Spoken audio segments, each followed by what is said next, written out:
Hi friends, இப்போ உருளைக்கிழங்கு வறுவல் பண்ண போகிறோம். அதுக்கு என்னென்ன தேவைன்னு வாங்க பார்க்கலாம்.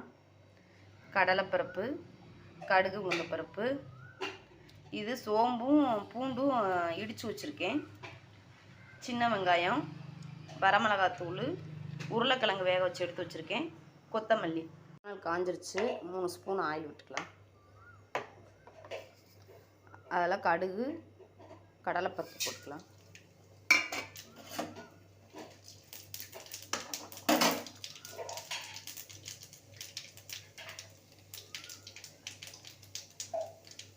அப்புறம் சின்ன வெங்காயம் போட்டுக்கலாம்.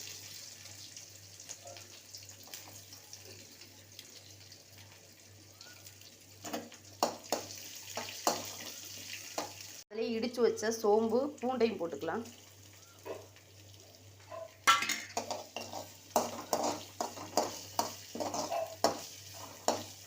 கொஞ்சம் சால்ட்டு போட்டுக்கலாம். இதில் 1 ஸ்பூன் வரமிளகாத்தூள் போட்டுக்கிறேன். நீங்கள் உங்கள் காரத்துக்கு தேவையானது போட்டுக்கோங்க.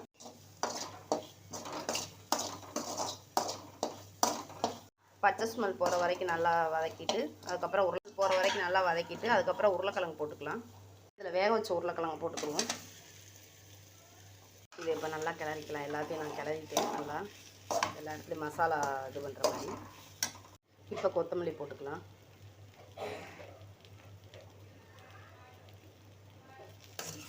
இப்போ ஆஃப் பண்ணிடலாம் அடுப்பை. சிம்பிளான உருளைக்கிழங்கு பொரியல் நம்ம செஞ்சிட்டோம் ஃப்ரெண்ட்ஸ். இது மாதிரி நீங்களும் வீட்டில் ட்ரை பண்ணி பாருங்கள். பாய்.